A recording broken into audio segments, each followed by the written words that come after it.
Hello friends, কেমন আছো সবাই?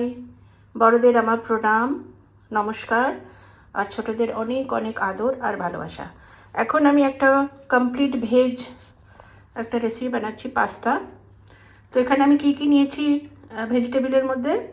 এটা ক্যাপসিকাম, ক্যারেট, গাজর, এটা হচ্ছে গ্রিন অনিয়ন মানে পেঁয়াজকলির পাতাটা, আর কিছুটা এক দুটো পেঁয়াজ আমি নিয়ে নিয়েছি। এখানে আছে ক্যাবেজ, বাঁধাকপি, আর অ্যাজ ইউজুয়াল পাস্তা।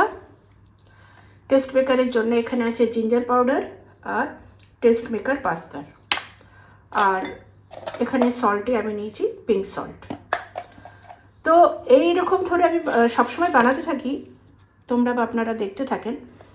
তো এই এই উদ্দেশ্যটা বানানোর মানে ভেজ দিয়ে পাস্তা বা ম্যাগি মানে এই রেসিপিটা বানানোর একমাত্র উদ্দেশ্য যে এইভাবে বানালে পরে ভেজিটেবলটাও পেটে চলে যাচ্ছে।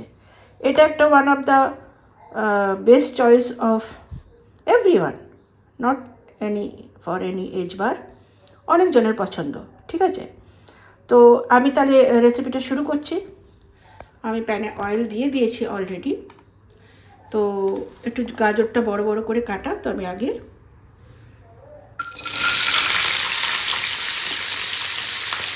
গাজরটা দিয়ে দিলাম।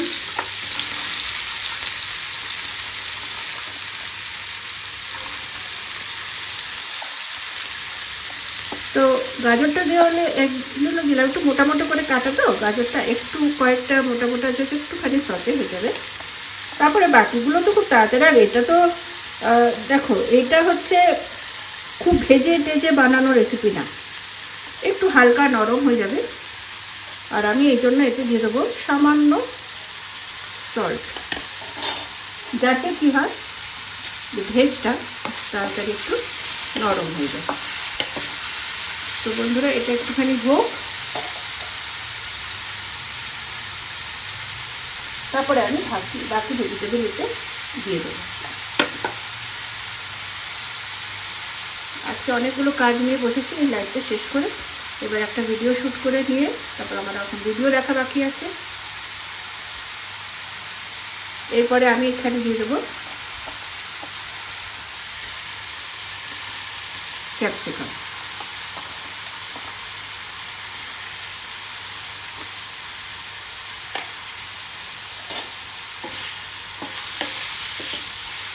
হালকা নরম হয়ে গেলে আর এবার দিয়ে দেবো আমি এতে পেঁয়াজ করি, গ্রিন অনিয়ন দিয়ে দিলাম।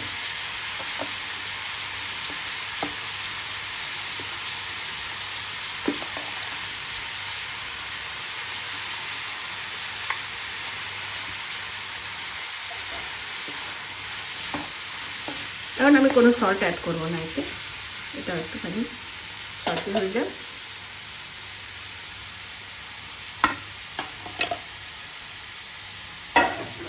বেশ গরম পড়ে গেছে, তোমাদের ওখানে কীরকম গরম পড়েছে একটু বলবে। আমি সাথে এই ক্যাবেজটাও দিয়ে দিলাম। ঠিক, এবার এটাকে আমি একটুখানি এভাবে স্প্রেড করে দিলাম। ঠিক, এখন আমি একটু স্লাইট সল্ট উপর দিয়ে দিলাম। That's it.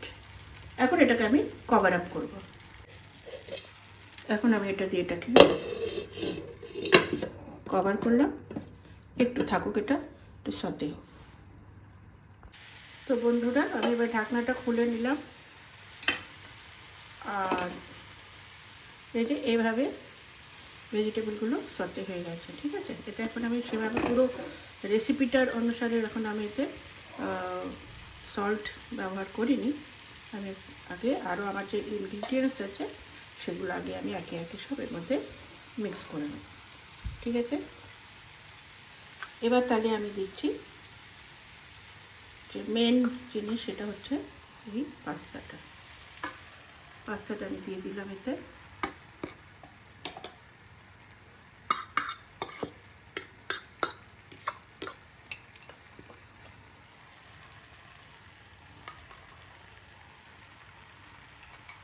পাস্তা দেওয়ার পরে এবার আমি স্বাদ মতো লবণ দেবো, ব্যাস এতটাই দেবো। আর একটুখানি সাপোর্ট, এতে আমি একটা দিয়ে দিচ্ছি সস, সয়া সস দেবো সামান্য।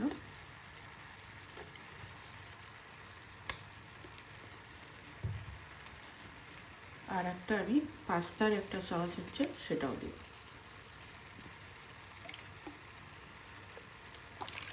অল্প। আর এতে টেস্ট মেকার, এটা হচ্ছে জিঞ্জার পাউডার, এটা হচ্ছে পাস্তা টেস্ট মেকার, এটা আমি এতে দিয়ে দিলাম। দিয়ে এবার এটা আমি ভালো করে মিক্স করব। ব্যাস মিক্স করে আমি এটা কভার করে দেবো, ব্যাস হয়ে যাবে। এটা কোনো ফ্রাই জিনিস না।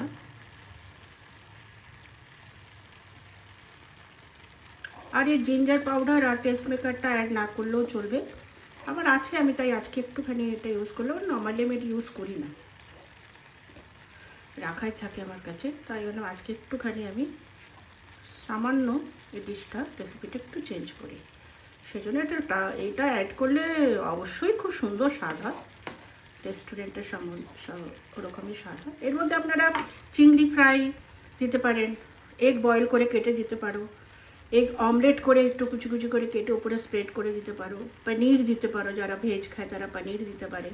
তো অনেক কিছু আছে। এটা আমার হয়ে গেল, আমি এটাকে এবারে কভার করে দেবো। আর আমার এতে কিচ্ছু দেওয়ার নেই, এটা আমার রেসিপির ডান। এবার আমি গ্যাসটা বন্ধ করে দেবো। এর মধ্যে একটুখানি চিজ দেবো, একটু চিজ আমি স্প্রেড করে দেবো পরে। তো এই হয়ে গেল আজকের আমার পাস্তার, ভেজ পাস্তার রেসিপি। আপনারা দেখে বলবেন কেমন হলো, অবশ্যই জানাবেন কমেন্ট করে। আর খুব ইজি রেসিপি, আর এটা স্টমাক ফুল হয়ে যায় খাওয়ার পরে। তাহলে বন্ধুরা, কেমন হলো রেসিপিটা অবশ্যই আমাকে কমেন্ট করে জানাবেন। আর আপনারা যদি আরও সুন্দরভাবে রেসিপি জানেন পাস্তার, আমি অনেক রকমই করি। আর আমার মেন উদ্দেশ্য হচ্ছে কি, পাস্তার সাথে সাথে ভেজিটেবলটাও যেন পেটে যায়।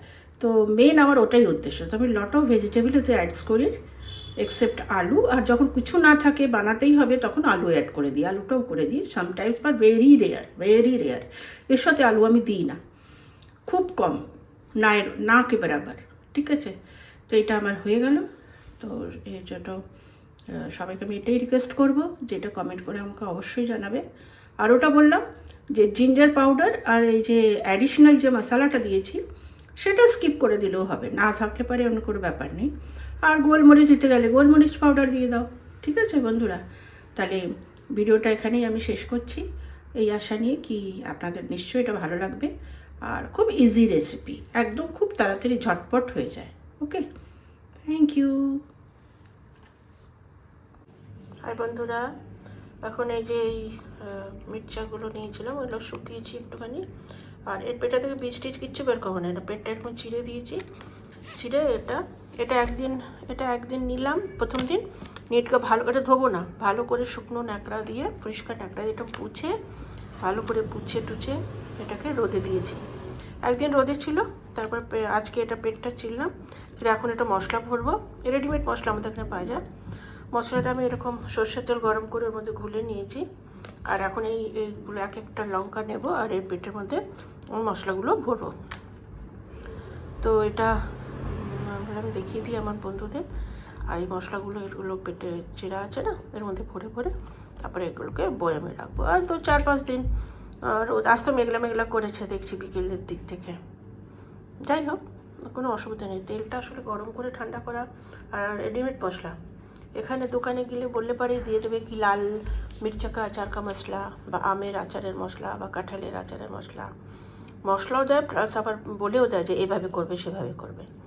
মশলাটার মধ্যে সব মিক্স থাকে, ব্যাস লঙ্কার মধ্যে ভরে দাও বা আমের সাথে মিক্স করে দাও, খুব সুন্দর আচার তৈরি হয়। আমি বছর থেকে বানাচ্ছি। আমার আনিতাস মাল্টি ট্যালেন্টে পুরো প্রসিজার দেওয়া আছে কীভাবে লাল লঙ্কার আচার দেওয়া হয়েছে, তো ওটা চাইলে দেখতে পারো। চলো বন্ধুরা, এবার আমি এর পেট চেরাতে ওখানে আমি মশলাগুলো ভরে নিচ্ছি। তো বন্ধুরা, এই কিভাবে ভরলাম আর কীভাবে রাখলাম এটা আমি পরের ভিডিওতে ডিটেলস দিচ্ছি। ঠিক আছে।